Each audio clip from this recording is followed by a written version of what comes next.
Hello friends, and welcome to today's video. I'm so excited to share it with you. I've just spent the last 3-4 hours probably creating my vision board for 2024, and I'm so excited to show you the process that helped me create it for the first time ever in my life, a vision board that resonates with me with the word, the intention word for 2024 that just sparks joy, enthusiasm, and just excitement for what's to come in 2024. So if you're interested in seeing the steps that I followed to create the vision board and how I created it, then you're in the right spot. Let's get started. I don't normally make vision board. In fact, I think I tried to make one last year and failed abysmally. One, I didn't have the tools to know what I was doing. And also, I really don't feel that I was at the right place in my life to really think that I needed one. Whereas this year is a completely different time and a different place. I feel like I'm at a cusp of a new stage in my life. As you know, I have 3 children, and my last one graduated from high school in November. She's gotten her license. And so now I'm at a cusp where I no longer have to pick up and drop off and, entertain my children and organize after school activities for them. All the things that motherhood requires. I no longer have that in my life for 2024. So I was thinking about, well, what do I create for 2024? How do I want my life to look like? What do I want my day-to-day life to be like? I wanted that extra time to be meaningful for me. And so I came across this YouTuber called Leeor Alexandra, and I'll link it down below, the video that I actually watched that got me ready, I feel, and prepared for this step. Because if you're at that same stage in life where you've got a momentous change in life happening, I think that this might help you too. And so I thought I would share it with you. I found that this 5-step process really helped me in being able to get clarity over what was important to me or what is important to me going forward in this new season of my life. So with that in mind, here's the 5 steps that Leeor mentioned that I found helpful.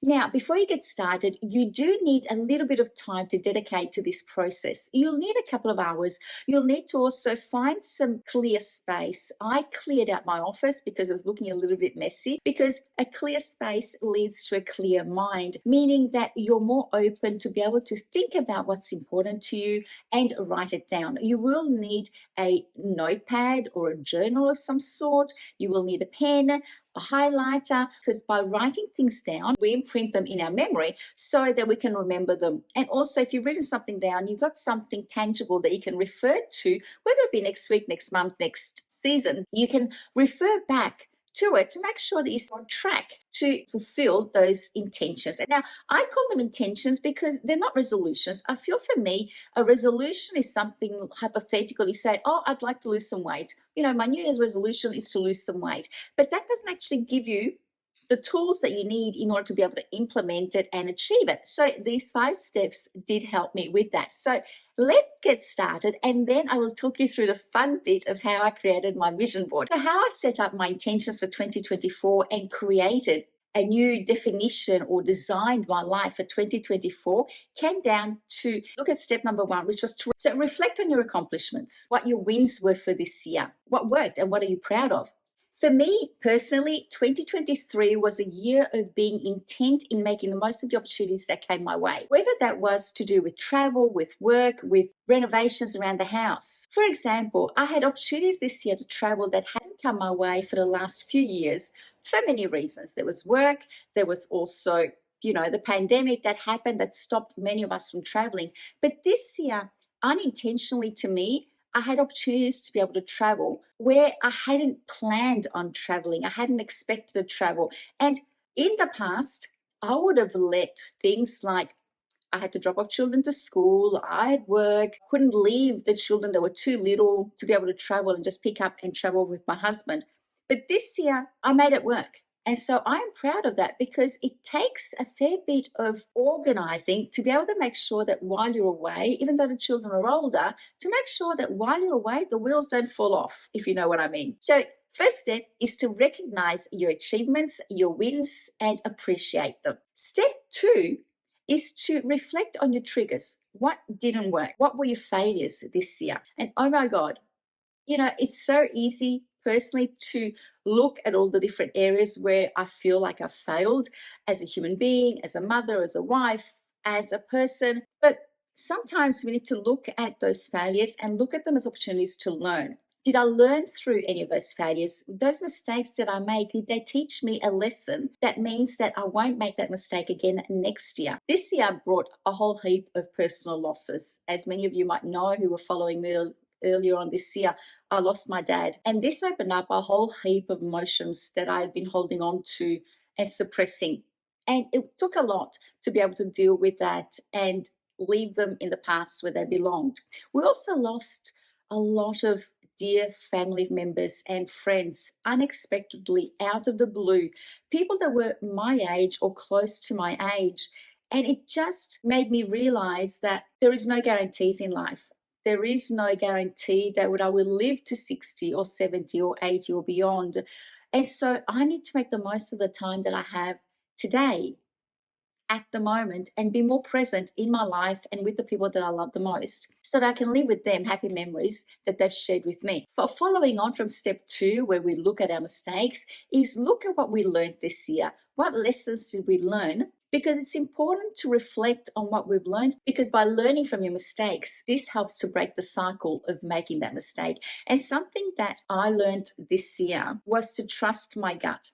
You know, sometimes you have an intuition that something isn't the way it looks, that something else is going on behind what you're seeing, that you don't know exactly what it is, but it doesn't feel right. Something is just not the way it's portrayed to look like. That's what happened this year. And although when it came to fruition, in a way, it made me realize to really listen. What my gut was telling me was true. And one other thing that I learned about myself this year is that I'm becoming a strong believer of the energy that you put out into the universe and how that can impact how life presents to you. Step number 4 is make a list of all the things that you're grateful for. And I've heard so many people saying, oh yes, you need to make a gratitude list because, you know, it helps you to focus on the positives in your life rather than your negatives.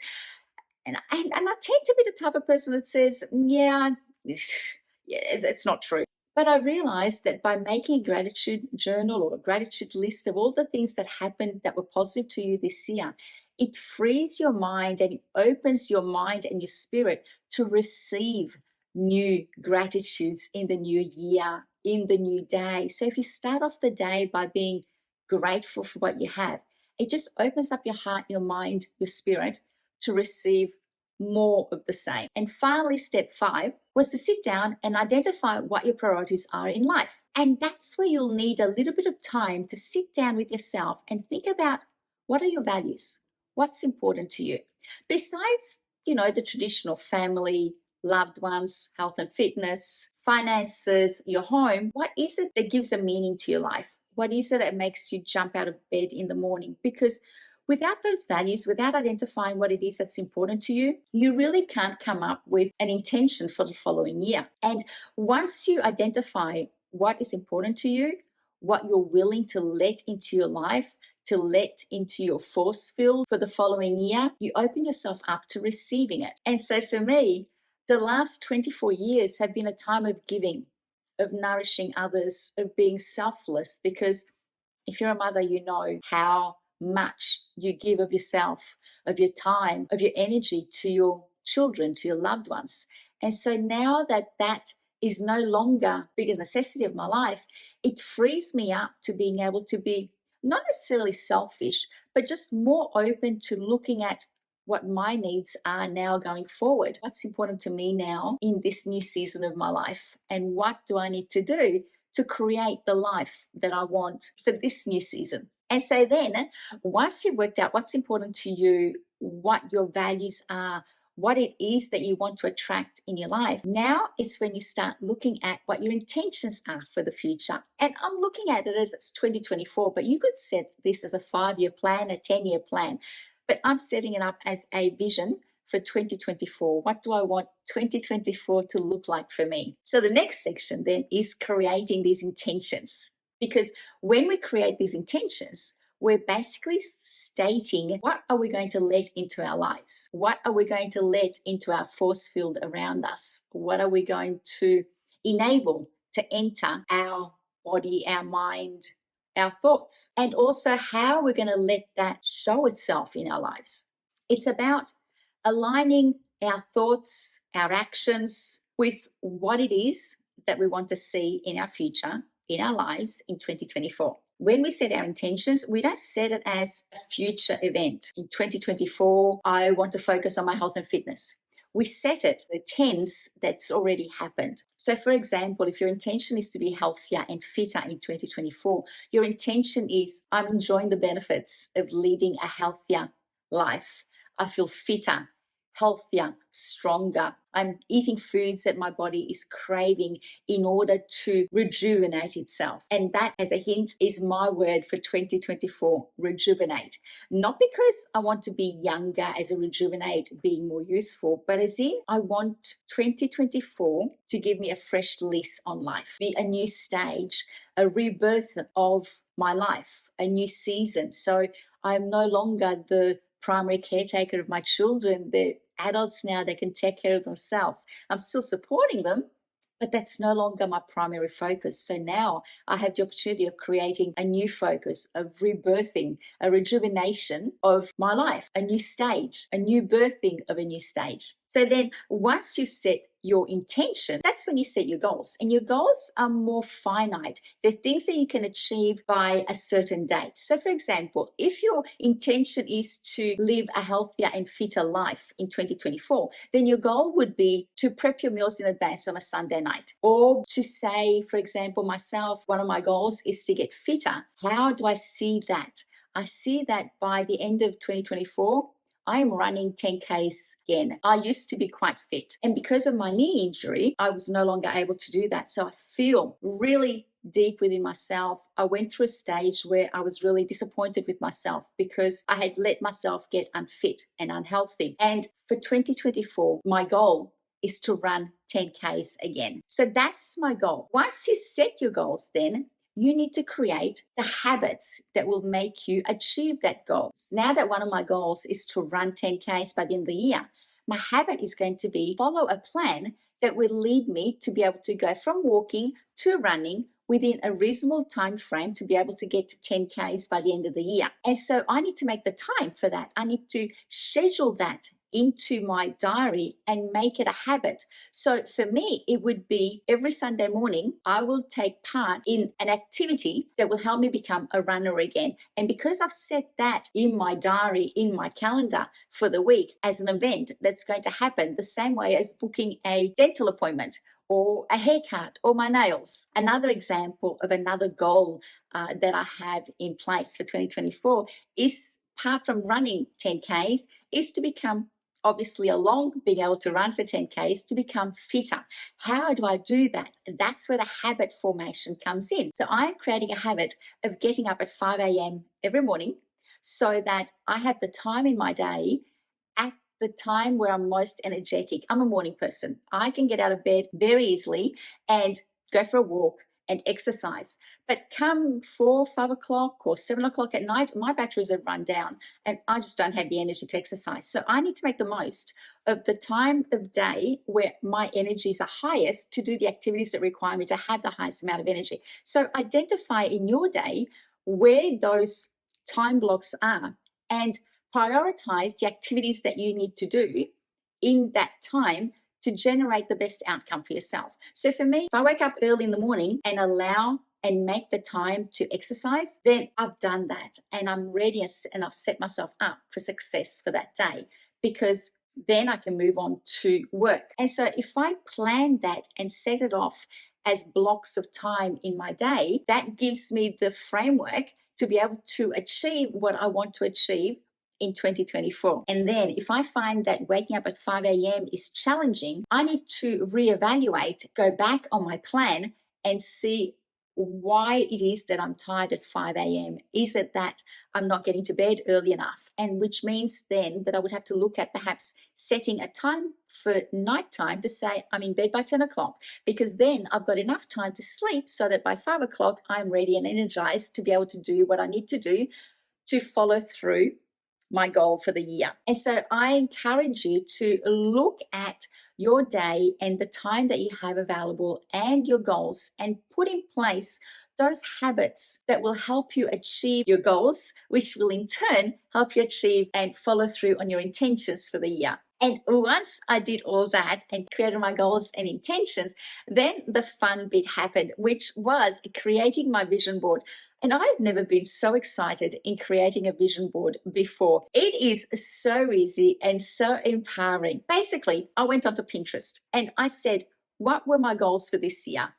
And then I looked at pictures that supported my goals for the year. And then I saved them to my computer. And then I went on to PicMonkey, which is a software system that I use to create my thumbnails and visuals that I put in my videos. And I created my vision board, and I put all the pictures that resonated with me, all the motivational phrases that resonated with me, that I felt gave me focus for 2024. And I put it all together into this collage.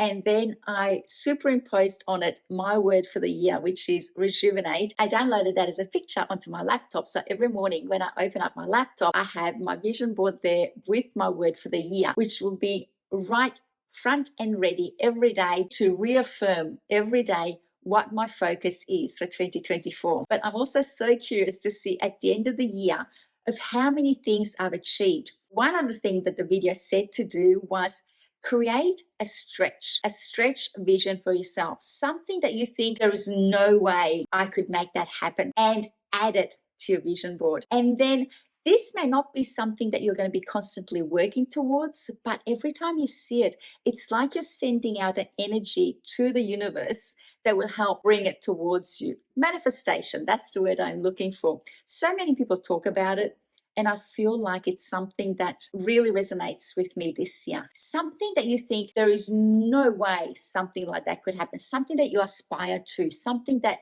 is a secret deep inside of you that you think, I so wish I could make that happen. I so wish that that would happen to me. Put it out there on your vision board. You never know what's going to happen. You never know what the universe has in place for you. If you don't put it out there and open the door to being able to receive it, then it's never going to happen. Anyway, this video is a little bit out of the norm for me. However, I just felt that I wanted to share this with you because I found this video so empowering and so helpful in helping me create a vision board for 2024 and create the possibility of what my life could be like this year.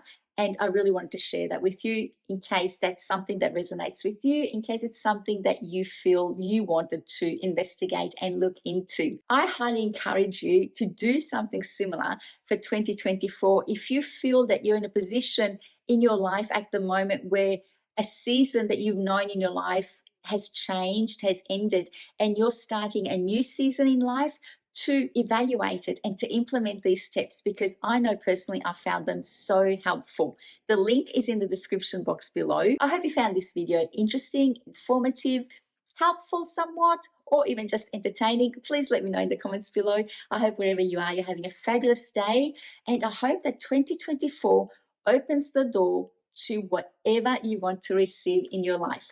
Thank you so much for watching, my friends. I hope wherever you are, you're having a fabulous day, and I'll see you next time. Bye.